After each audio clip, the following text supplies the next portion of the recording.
just to kind of round out this talk, because so those projects, obviously they're very like retail facing, and both of them have integrations where you don't even need a crypto wallet to interact with them necessarily, for the most part.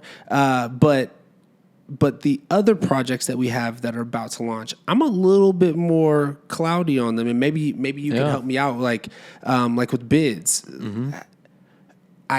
I get it kind of, but it's an NFT marketplace, right? Or an NFT marketplace builder. Yeah, I mean, what's unique? Yeah, and that's a good question, because it's really good to highlight bids, because they were actually, that team they were the builders of OnXRP, which is, I think, one of the first projects on the XRPL. Wow. That created an NFT marketplace, I believe a launch pad. They have a bridge.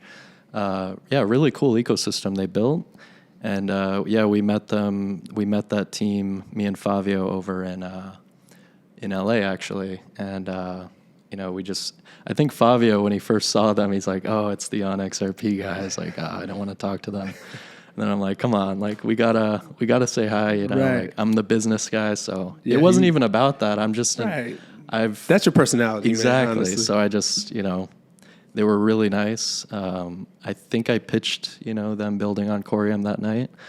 I can't say that, anything was signed, but it's refreshing to get people who really care about blockchain and really want to see the industry succeed, and bringing them on board to build out NFT marketplace on Coreum, utilizing smart token features. So it's going to be very intuitive when it comes to issuing NFTs. So you can whitelist, burn, use IBC.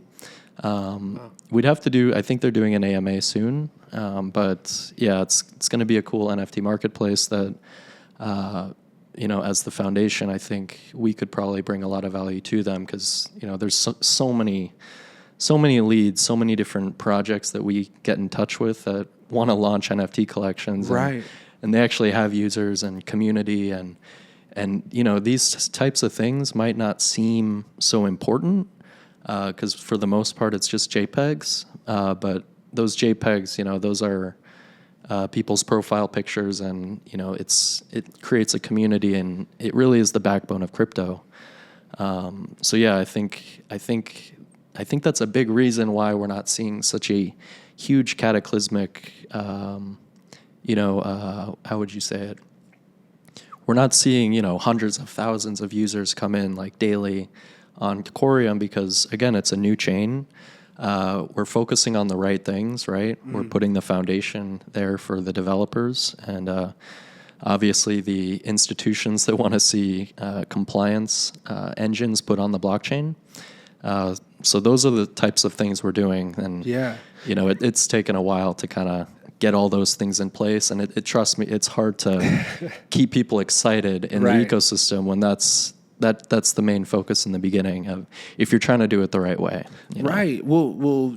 I mean, it definitely is a focus at this particular company on longevity, on long-standing growth, right? On compliance, which we talked about with Fabio in the last episode, right? It was like making sure all those boxes are checked so that we're in the right position to have this large institutional adoption, or bring businesses that maybe didn't even think about tokenizing or being on chain, helping them to get on chain.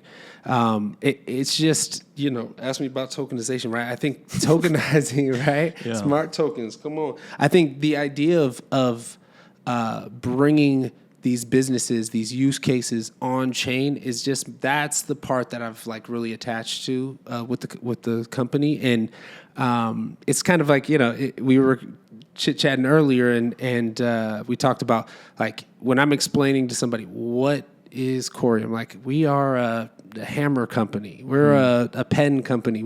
We may not write a sonnet or a great novel, but you use us because we're lightweight and we don't run out of ink, and you know what I mean? Like, we're this tool that you're using to build these great projects, and the company itself supports the project so heavily. I really love that part of it. And I think too, like, if you were to look at the industry, 5, 7, because every year is so different. It's like, I would say, 8 years ago, it was a much different industry. So what I mean by that is there was just not many ways to put people on chain. Maybe they can create an NFT collection, maybe they can create a DAO, maybe they can do certain things, but I really do believe that some of these new developments happening, especially chain abstraction, is really going to enable these businesses that don't know what a blockchain is to be able to use the blockchain. And there's an incentive there because it's going to be integrated to all these massively adopted platforms like X and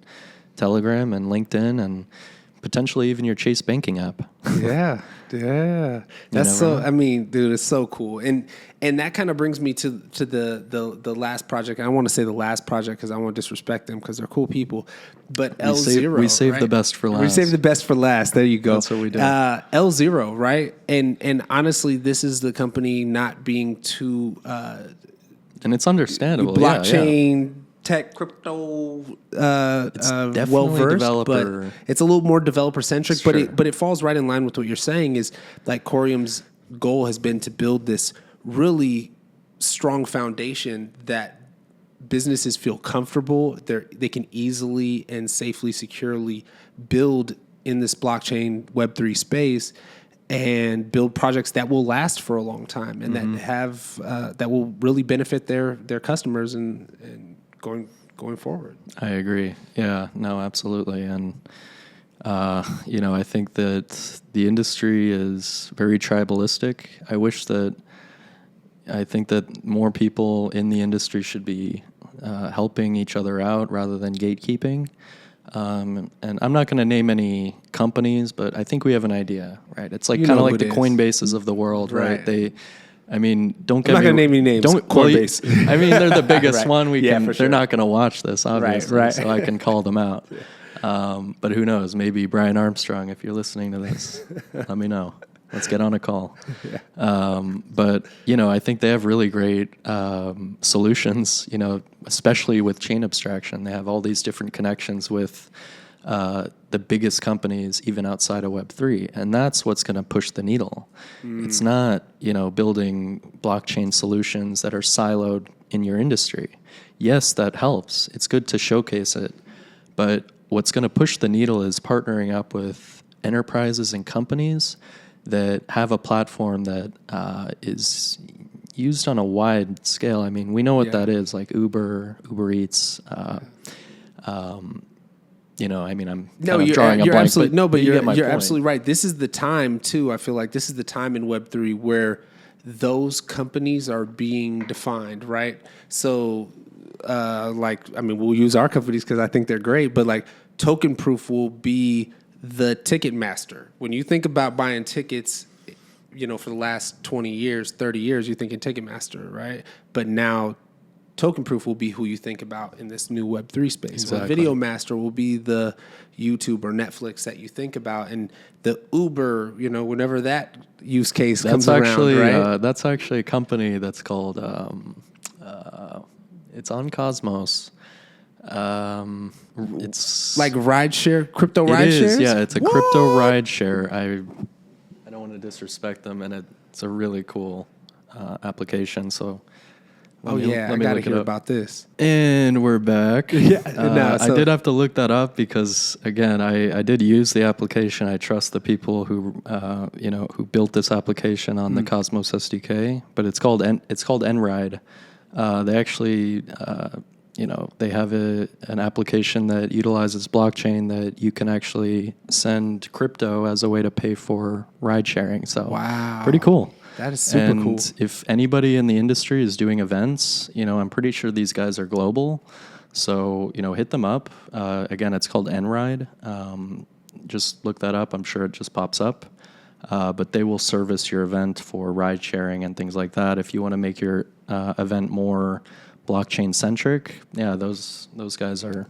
I can definitely attest to those guys. Yeah, that's dope, man. I think to what you were saying earlier, man. It's let's stop with the tribalism, right? It's a Cosmos chain, and we're here with that. But let's go, guys. That's such a cool use case. I love the idea of that.